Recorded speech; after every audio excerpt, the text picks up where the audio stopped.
एक कबाड़े वाला एक गांव में घूम रहा होता है। तभी वो एक बड़े से घर के आगे जाता है तो वहां पर से एक 8 साल का बच्चा बाहर निकल कर आता है।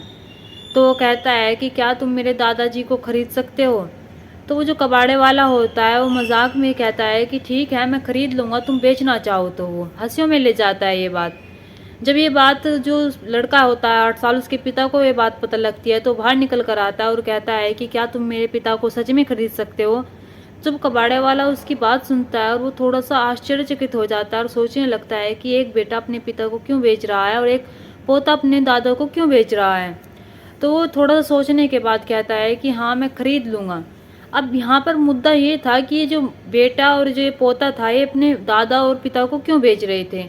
आखिर इन पर ऐसी कौन सी दुविधा आ गई थी जो इन्हें बेच रहे थे, और कौन था ये कबाड़े वाला जो इन्हें खरीदने के लिए भी तैयार हो जाता है। ये जानने के लिए बने रहिए मेरी कहानी के साथ।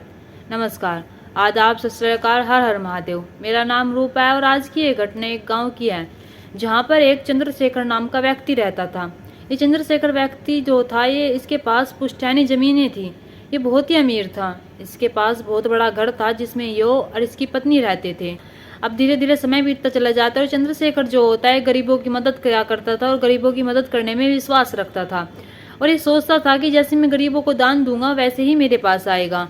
और ऐसे ही कुछ साल बाद इसके 4 बेटे होते हैं और 4 बेटों को इतना पढ़ाता है और लिखाता है और उनके अच्छे से परवरिश करता है और सोचता है कि यही मेरे बुढ़ापे का सहारा बनेंगे।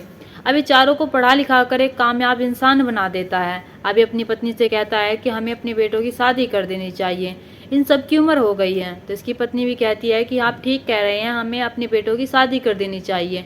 अब चंद्रशेखर जो होता है वो एक गांव में से 4 लड़कियों को देखकर अपने बेटों की शादी कर देता है और अपने बेटों की शादी करने के बाद उन्हें अपने घर में बहू बनाकर लेकर आता है।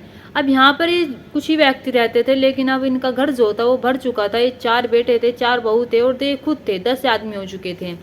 अब इनके घर में पूरी खुशहाली आ चुकी थी। चंद्रशेखर जो होता है ये भी गांव में ठाट बनाकर चलता था। ये सोचता था कि मेरे 4 बेटे हैं और मेरे 4 बेटे जो हैं मेरी बहुत ही सेवा करेंगे। मेरी बहुएं जो हैं बहुत ही अच्छी हैं। उनकी बहुएं भी बहुत अच्छी थी। जब वे आया करते थे बाहर से तो वे खाट पर बैठी हुई होती थी तो उठ जाया करती थी, वे शर्म करती थी। उनके जो बेटे होते थे वे भी बहुत शर्म करते थे और अपने पिता के आगे कुछ नहीं बोलते थे, अपने पिता के आगे जुबान भी नहीं निकाल पाते थे।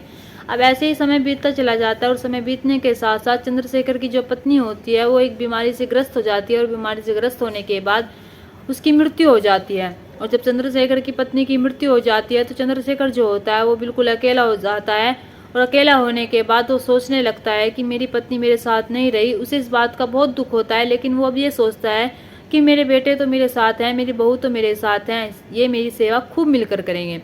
अब ऐसे ही धीरे धीरे समय बीतता चला जाता है और जब समय बीतता चला जाता है तो चंद्रशेखर जो होता है इसे लगता है कि इसके घर में जो इसकी कमी है वो महसूस नहीं होती। इसके घर में जो है अब इसकी चलती नहीं है। इसके घर में इसके बहू बेटे सुनते नहीं हैं। जैसे इसके पहले ठाट हुआ करते थे अब वे ठाट नहीं रहे। अब चंद्रशेखर जो होता है ये जब बाहर जाया करता था तो बाहर से इसकी बहुत मान सम्मान किया जाता था, लेकिन घर में इसका मान सम्मान कुछ कम होने लगा था। ऐसे ही कुछ महीने बीत जाते हैं। शेखर की पत्नी को देहांत हुए। उसके जो बेटे और बहू होते हैं वे कमरे में बैठे हुए होते हैं और कह रहे होते हैं कि बुढ़िया तो चल, बस ये भी बूढ़ा कब जाएगा, ये बूढ़ा हमारी जमीन नाम कर जाए, हम तंग आ चुके हैं। कभी इसका ये काम करो, कभी इसका ये काम करो, और अगर इसने हमारे नाम जमीन नहीं करी, अगर ये कल कलाक को मर गया तो हमारी ज़मीनों का क्या होगा, और ये किसी और के नाम हमारी ज़मीन ना कर दें। ये बूढ़ा सट्या गया है और जो ये गरीबों की मदद करता रहता है ये सब कुछ दान ना कर दें। जब ये बात वे कर रहे होते हैं तो जब चंद्रशेखर होता है बाहर ये सब सुन रहा होता है, तो चंद्रशेखर उन्हें बताता नहीं है कि मैं ये बात सुन रहा हूँ। वो बाहर जाता है और बाहर जाने के बाद अपने 4 बेटों को बुलाता है और उनसे कहता है कि बेटा यहाँ पर आओ। वे जो उसके बेटे होते हैं वे कहते हैं कि हाँ पिताजी, क्या हुआ। वे कहते हैं चंद्रशेखर कि मैं ये ज़मीन जो है तुम्हारे नाम करना चाहता हूँ, मेरी उम्र हो चुकी है और कल कलाक को अगर मुझे कुछ हो गया तो तुम 4 भाइयों में कोई लड़ाई ना हो, इसलिए मैं चाहता हूँ कि मेरी जो ज़मीन है वो तुम सबके नाम हो जाए। ये 4 बेटे जो होते हैं और 4 बहुएं ये बात सुन रही होती हैं तो बहुत खुश हो जाती हैं और सोचने लगती है कि हमारा चलो सही है, इस बूढ़े को अकल आ गई। अब ये चंद्रशेखर जो होता है अपने 4 बेटों के नाम अपनी ज़मीन कर देता है और ज़मीन नाम करने के बाद इस 4 बेटों और 4 बहुओं के जो तेवर होते हैं वे बिल्कुल बदल जाते हैं। इस कदर बदल जाते हैं कि जब ये चंद्रशेखर घर से जाया करता था और आया करता था तो जिसकी जो बहुएं होती थी वो चारपाई से नहीं उठा करती थी, वहीं बैठ रहती थी। चंद्रशेखर के पोते पोती भी हो चुके थे। अब पोता पोती भी जो होते थे वे चंद्रशेखर के पास नहीं लगते थे। अब चंद्रशेखर जो होता है वो एक दिन, इसका बड़ा बेटा होता है तो वो जा रहा होता है तो वो कहता है कि बेटा मेरे पैरों में दर्द हो रहा है तो थोड़ा सा दबा दो। उसका जो बेटा होता है वो कहता है कि मुझे यही काम नहीं है कि मैं तुम्हारे पैरों को दबाऊं। तो ये कहकर चला जाता है। अब चंद्रशेखर जो होता है बहुत मायूस हो जाता है। अब ऐसे ही समय बीतता चला जाता है और समय बीतने के साथ साथ चंद्रशेखर को खाना भी, उसे बासी कुछ सा खाना, जो बचा हुआ खाना हुआ करता था, झूठा खाना हुआ करता था, वो चंद्रशेखर को दिया जाता था। इस बात को देखकर चंद्रशेखर बहुत दुखी हो जाते हैं और दुखी ऐसे हो जाते हैं कि उन कमजोरी आ जाती है और थोड़ा सा बीमार रहने लगते हैं। ऐसे ही एक दिन उन्हें खांसी उठती है और खांसी ऐसे उठती है कि बहुत ही उठती है। तो उसकी बहुएं होती हैं उसके बेटे की, वे कहती हैं कि ये बूढ़ा हमारे छाती पर कब तक बैठा रहेगा। उसके जो पोती पोते होते थे वे उसकी थोड़ी बहुत बात सुन लिया करते थे। वे पूछा करते थे कि दादा क्या हुआ। उसकी जो बहुएं होती थी वे कहती थी कि इसके पास मत लगा करो, ये बीमार है, तुम्हें भी ये बीमारी लग जाएगी। पोते पोती जो होते थे वे इससे दूर भागा करते थे और उसके पास नहीं जाया करते थे। और एक दिन वो अपने बेटे से कहता है कि बेटा मुझे नहाए हुए 8 दिन हो चुके हैं, मुझे नहला दो, मेरे नहाना बस की नहीं है, मैं बीमार हूँ, मेरे चलना बस की नहीं है। उसका जो बेटे होते हैं वे कहते हैं कि हमारे बस की नहीं है तुम्हें नहलाना, तुम खुद नहा लो, अगर नहीं नहाया जाता तो ऐसे ही बैठे रहो। जब वो अपने बेटे के तौर तरीके बदलते हुए देखता है तो बहुत ही दुखी होने लगता है और दुखी के साथ साथ वो सोचने लगता है, भगवान से दुआ करने लगता है कि भगवान मुझे भी उठा लें, जैसे मेरी पत्नी को उठा लिया ऐसे ही मुझे भी उठा लें, मुझे इनके साथ नहीं रहना है, मुझे ऐसी ज़िंदगी नहीं जीनी है अपने बेटों के साथ। अब इसके बेटे जो होते हैं, बहुएं जो होते हैं, बहुत परेशान हो जाते हैं। जैसे ही उनके घर के दरवाजे से एक कूड़े कबाड़े वाला निकल रहा होता है और उसका पोता बाहर आता है और कहता है कि क्या तुम मेरे दादाजी को खरीद सकते हो। तो कबाड़े वाला जो होता है मजाक में कह देता है कि हाँ मैं खरीद लूँगा अगर तुम बेचना चाहो। जैसे ही आवाज़ उसके बेटे को जाती है अंदर तो कहता है क्या तुम मेरे सच में पिता को खरीद सकते हो। तो कबाड़े वाला आश्चर्यचकित रह जाता है और सोचने लगता है कि ये अपने पिता को क्यों बेच रहा है। तो वो कहता है कि हाँ मैं खरीदने के लिए तैयार हूँ। तो वो कहता है कि कितने का लोगे। तो वो कहता है कि पिता तुम्हारे हैं तो तुम बताओ तुम कितने का दोगे। तो जो उसका लड़का होता है चंद्रशेखर का वो कहता है कि मैं 30,000 में दूंगा। कबाड़े वाला जो होता है वो कहता है कि ठीक है मैं 30,000 रुपये देने के लिए तैयार हूँ, लेकिन उससे पहले तुम अपने घर में बात कर लो और एक दिन कम मोहलत देता हूँ मैं तुम्हें, और सोच लो समझ लो कि तुम्हें अपने पिता को बेचना है या फिर नहीं बेचना है। और मेरे पास इतने पैसे भी नहीं है, अभी मैं अपने घर से जाऊंगा और लेकर आऊँगा, मैं कल आऊँगा और कल इन्हें लेकर चला जाऊँगा, तुम मुझे कल अपना फैसला सुना देना। अब उसका बेटा जो होता है वो अंदर जाता है। अंदर जाने के बाद उनसे कहता है कि ऐसे ऐसे कबाड़े वाला खरीदने के लिए हमारे पिता को कह रहा है। अब इसके जो 3 बेटे और होते हैं वे खुश हो जाते हैं, 4 बहू जो होती हैं वे भी खुश हो जाती है और कहती है कि चलो सही है, इस बूढ़े के हमें कुछ तो मिल रहा है, कुछ तो दाम मिल रहे हैं, बेच दो। तो उसका जो बेटा होता है वो कहता है कि वो कबाड़े वाला कल आएगा और कल हमारे पिताजी को लेकर चला जाएगा। उसने कहा है कि तुम अपने घर में पहले बातचीत कर लो, पूछ लो, अगर किसी को आपत्ति ना हो तो मैं इसे खरीदने के लिए तैयार हूँ। अब वो कबाड़े वाला अगले दिन आता है और अगले दिन आने के बाद वो कहता है कि क्या तुमने अपने घर में पूछ लिया, क्या तुम अपने पिता को बेचने के लिए तैयार हो। तो वे इसके जो बेटे होते हैं वे सब वहीं पर होते हैं, बहुएं जो होती है वे भी वहीं पर होती है। वे कहती है कि हाँ हम इसे बेचने के लिए तैयार हैं, तुम हमें बस पैसे दे दो। अब चंद्रशेखर जो होता है वो खाट पर बैठा हुआ ये सब कुछ देख रहा होता है। वो देख रहा होता है कि इसकी जो 4 औलाद है वे कैसे से बेच रही हैं, इसकी 4 बहुएं जो हैं वे कैसे से बेच रहे हैं, उसके पोते पोती जो हैं वे भी उसकी नहीं सुन रहे हैं। तो जब वो कबाड़े वालों ने 30,000 रुपये देता और कहता है कि चलिए पिताजी आज से आप मेरे पिताजी हैं, मैंने आपको खरीद लिया है। अब उसके हलना चलना तो बस की नहीं था चंद्रशेखर के इतनी, क्योंकि उसे बीमारी थी, बीमार हो चुका था, उसकी हड्डियां कमजोर हो चुकी थी, उसे वक्त पर खाना नहीं मिलता था, उसकी जो सेवा थी वो नहीं हो पा रही थी। अब वो कबाड़े वाला जो होता है, कबाड़े वाले का नाम नरेश होता है। नरेश जो होता है उसे अपने रिक्शा में बैठाता है, रेड़े में बैठाता है और रेड़े में बैठाने के बाद वो अपने घर ले जाता है। वो जैसे ही घर ले जाता है तो उसकी पत्नी जो होती है उसके पैर छूती है चंद्रशेखर के, क्योंकि जो कबाड़े वाला होता है नरेश होता है, इसने अपनी पत्नी को बता दिया था कि मैंने ऐसे ऐसे कोई अपने पिता को बेच रहा है और मैंने उन्हें खरीद लिया है। तो उसकी पत्नी जो होती है वो कहती है कि ठीक है तुमने अच्छा किया, हमारे सर पर किसी बड़े बूढ़े का हाथ भी नहीं है।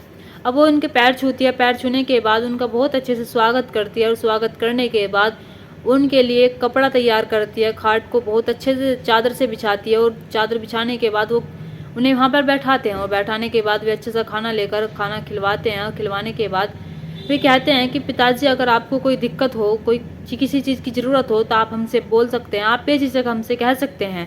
चंद्रशेखर जो होता है वो कहता है कि ठीक है।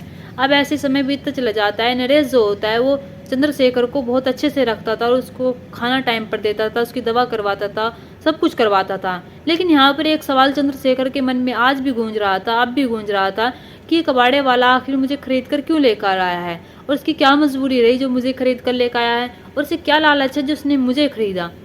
अब कबाड़े वाला जो नरेश होता है वो एक दिन उसके गांव में मेला लगा हुआ होता है। वो कहता है कि पिताजी क्या तुम मेरे साथ मेला देखने चलोगे। तो चंद्रशेखर जो होता है वो एक बार तो ना कर देता है, लेकिन जो ये नरेश होता है वो कहता है कि नहीं पिताजी आपको चलना होगा मेरे साथ। तो चंद्रशेखर जो होता है वो मेला देखने के लिए चला जाता है, और जब मेला देखने के लिए जाता है तो एक झूले की तरफ देखता है और वो देखते ही रहता है। नरेश जब इस चीज़ को देखता है कि पिताजी मेरे झूले में झूलना चाहते हैं तो उनसे पूछता है जाकर कि आप झूले में झूलना चाहेंगे। तो चंद्रशेखर जो होता है वो ना कर देता और कहता है कि नहीं बेटा, मेरी अब उम्र नहीं है झूले में झूलने की। तो जो नरेश होता है वो कहता है कि नहीं पिताजी हम दोनों झूलेंगे। चंद्रशेखर जो होता है वो कहता है कि नहीं बेटा, लेकिन नरेश के ज़बरदस्ती करने पर वो झूले में बैठ जाते हैं। झूले में बैठने के बाद वो उन्हें वहाँ अच्छी अच्छी चीज़ें खिलाता है। खिलाने के बाद वो अपने घर आ जाता है और घर आने के बाद कहता है कि पिताजी बताइए आपको क्या बनवाना है खाने में। चंद्रशेखर जो होता है वो कहता है कि नहीं बेटा, हमने मेले में इतना सब खा लिया है, अब मेरा मन नहीं है खाने का कुछ। तो नरेश जो होता है वो कहता है कि नहीं पिताजी आपको खाना पड़ेगा, अगर आप नहीं खाओगे थोड़ा सा तो हम भी नहीं खाएंगे, आपको थोड़ा बहुत तो खाना पड़ेगा। अब चंद्रशेखर जो होता है वो कहता है कि ठीक है बेटा, आप बना लो जो मर्जी हो, मैं थोड़ा सा खा लूँगा। अभी खाना बना लेता है। खाना बनाने के बाद खा पी कर वे सो जाते हैं। चंद्रशेखर के मन में यही बात गूंज रही थी कि ये जो नरेश है इसने मुझे आखिर खरीदा क्यों है। वो उससे पूछता है कि बेटा मैं तुमसे एक बात पूछना चाहता हूँ, तुम बुरा तो नहीं मानोगे। नरेश जो होता है वो कहता है कि हाँ पिताजी, मैं आपकी बात का क्या बुरा मानूंगा, आप बताइए आपको क्या पूछना है। वो पूछता है कि क्या तुमने मुझे क्यों खरीदा, तुम्हारी कौन सी मजबूरी थी, आखिर ऐसी कैसी मजबूरी थी जो तुम्हें मुझे खरीदना पड़ा। मेरे पास तो कुछ भी नहीं है, मैं तो बूढ़ा हूँ और मेरा तो बोझ ही है एक तरह से। नरेश जो होता है इस बात को जो सुनने के बाद वो जोर जोर से रोने लगता है, और वो जब रोता है तो चंद्रशेखर जो होता है वो कहता है कि बेटा मुझसे कुछ गलती हो गई, शायद मैंने तुम्हें से कुछ गलत पूछ लिया, मुझे माफ़ कर दो, तुम रो मत बस। नरेश जो होता है वो कहता है कि पिताजी आप मेरे पिताजी हैं, आप मुझसे कुछ भी पूछ सकते हैं। वो बताता है कि मेरे जो पिता होते हैं कुछ साल पहले उनका देहांत हो जाता है। उनका देहांत जो होता है वो मेरी वजह से होता है। मैं बहुत पीता था पहले, और जब पीता था मेरे पिताजी कहते थे कि तुम पिया मत करो, तुम अपने काम पर ध्यान दो, तुम्हारी घर गृहस्थी है उस पर ध्यान दो। लेकिन मैं उनकी एक नहीं सुना करता था, मैं पीता रहता था और उन्हें इस बात की टेंशन रहती थी कि आखिर मेरा क्या होगा। उन्हें एक दिन टेंशन में हार्ट अटैक आ जाता है, और जब मुझे पता चलता है कि उन्हें मेरी वजह से हार्ट अटैक आया है तो मैं अपने आप को कभी माफ़ नहीं कर पाया था, और मैं आज तक अपने आप को माफ़ नहीं कर पाया हूँ कि मेरे पिताजी मेरी वजह से नहीं रहे हैं।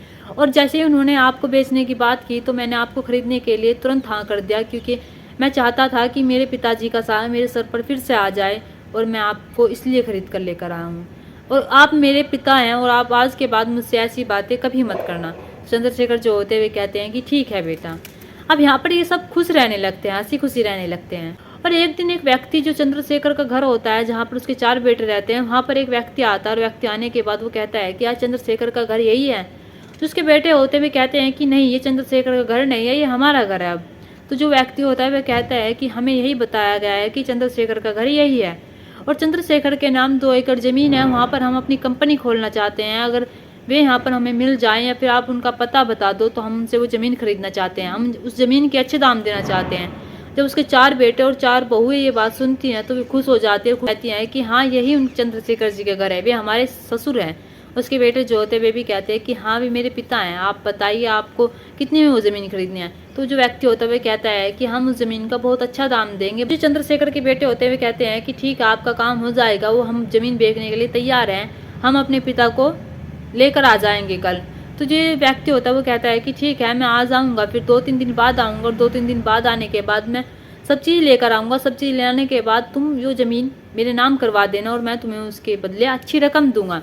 अब चंद्रशेखर के जो बेटे होते हैं वे कहते हैं कि ठीक है। वो व्यक्ति वहाँ से चला जाता है, और चंद्रशेखर के जो बेटे होते हैं और बहुएं होती हैं वे चंद्रशेखर को ढूंढने में लग जाते हैं, और सोचने लगते हैं कि हमारे पिता आखिर गए तो गए कहाँ, हमने तो उस कबाड़े वाले का पता भी नहीं लिया था, हमें तो पता भी नहीं है कि नरेश नाम का व्यक्ति कहाँ से आया था और कहाँ से नहीं आया था। अब उन्हें तभी एक गांव वाला व्यक्ति होता है, वो बताता है कि तुम्हारे पिताजी उस कबाड़े वाले नरेश के पास हैं। वो उसका पता देता है, और पता देने के बाद जब उसके बेटे वहाँ पर जाते हैं और दरवाज़ा खटखटाते हैं तो वहाँ से नरेश निकल कर आता है, और उसका बहुत ही उनका आदर सम्मान करता है, और आदर सम्मान के साथ उन्हें घर के अंदर लेकर आता है, और अपनी पत्नी से कहता है कि इनके लिए चाय बनाइए। उसकी पत्नी चाय बनाकर लेकर आती है, उन सबको देती है। उनके पिता जो होते हैं चंद्रशेखर, वो पूछते हैं कि अब तुम्हें मुझसे क्या रह गया, अब भी तुम्हारे लिए कोई कसर रह गई क्या, मेरे पास अब भी कुछ रह गया, अब मैंने जो सब कुछ था वो तुम्हारे नाम कर दिया, अब तुम मेरे पास क्यों आए हो। तो जो भी बेटे होते हुए कहते हैं कि पिताजी आपके नाम 2 एकड़ ज़मीन है, उस पर एक व्यक्ति कंपनी खोलना चाहता है, हम चाहते हैं कि वो ज़मीन आप हमारे नाम कर दीजिए। जब चंद्रशेखर ये बात सुनता है तो सोचने लगता है 2 एकड़ ज़मीन, वो उस ज़मीन को भूल चुका था, क्योंकि वो ज़मीन जो होती है वो उसके पत्नी के दहेज में मिली थी, जो उसके ससुराल वालों ने उसे दी थी। चंद्रशेखर ने उस ज़मीन को लेने से इनकार कर दिया था और कहा था कि मैं ये ज़मीन नहीं ले सकता, तो फिर भी उन्होंने वो ज़बरदस्ती उसे ज़मीन दे दी थी, जिसे वो चंद्रशेखर भूल चुका था। उसे याद आता है कि हाँ, मेरी 2 एकड़ ज़मीन है, मैं उसे भूल चुका था। वो भूल चुका था कि उसे उसकी वो ज़मीन उनके बेटों के नाम करनी है, और शायद उसने अच्छा ही किया था। अब चंद्रशेखर जो होता है, जब उसे याद आता है तो वो कहता है, क्या तुम मेरे लिए पास ज़मीन के लिए आए हो? क्या तुम्हें अब भी थोड़ी बहुत शर्म नहीं है? तुमने एक पिता को बेच दिया और अपने पिता की सारी ज़मीन ले ली, और ज़मीन लेने के बाद अपने पिता की थोड़ी भी सेवा नहीं की। और क्या मैंने इसलिए ही तुम्हें पाला पोसा था, और क्या मैंने तुम्हें इसलिए ही पढ़ाया लिखाया था कि तुम मुझे बेच दो? वो कहता है, चंद्रशेखर जो होता है नरेश से कहता है कि इन्हें ले जाओ मेरी नज़रों के सामने से उठाकर, और मैं इनसे बात नहीं करना चाहता, और अगर तुमने इन्हें यहाँ पर थोड़ी देर भी और रखा तो मैं इस घर को छोड़कर चला जाऊंगा। नरेश जब इस बात को सुनता है तो वो कहता है कि मेरे पिताजी ने अब तुमसे मिलने के मना कर दिया है, तो तुम अब यहाँ से जा सकते हो। हुई जो होती है वे भी उनके साथ आई हुई थी, वे उनके पैर छूती है और कहती है कि पिताजी प्लीज़ हमारे वो ज़मीन नाम कर दीजिए, हम आपके ही तो वंश हैं, हम आपके ही तो बहू हैं, और ये आपके ही तो बेटे हैं। चंद्रशेखर जो होते हुए कहते हैं कि अगर ऐसी औलाद ना हो, ऐसी बहू ना हो तो ही सही है। ऐसी औलाद और ऐसी बहू जब एक घर में आ जाए तो जीवन नर्क कर सकते हैं किसी भी इंसान का। और वे कहते हैं कि मेरा अगर असल में असली बेटा है तो वो नरेश है, और नरेश ही मेरा असली बेटा है। जब ये बात चंद्रशेखर के बेटे सुनते हैं और नरेश कहता है कि अब आप यहाँ पर नहीं रुक सकते, तो वे बाहर कर देता है, और बाहर करने के बाद वो अपने पिताजी से आकर कहता है कि पिताजी अब आप खुश हैं? तो चंद्रशेखर जो होता है वो कहता है कि हाँ बेटा, मैं खुश हूँ। वो कहता है कि नरेश, मैं तुम्हारे नाम वो 2 एकड़ ज़मीन जो है वो करना चाहता हूँ। तो नरेश जो होता है वो कहता है कि नहीं पिताजी, उस पर अधिकार तुम्हारे बेटों का है, 4 बेटे और बहुओं का है, आप उनके ही नाम कर दीजिए, मुझे आपका कुछ नहीं चाहिए, बस आप चाहिए।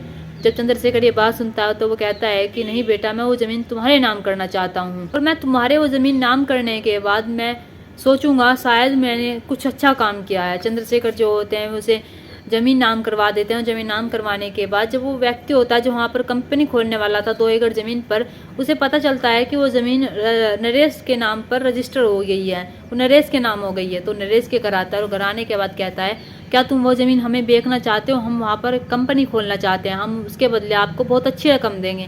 वो अपने पिता से पूछता है और कहता है कि पिताजी, ये बाहर जो कंपनी वाले आए हैं, ये वहाँ पर हमारी 2 एकड़ ज़मीन पर कंपनी खोलना चाहते हैं, और हमें अच्छी रकम दे रहे हैं, जिससे हम गांव में बहुत सारी ज़मीन खरीद सकते हैं और अपना अच्छा सा घर बना सकते हैं।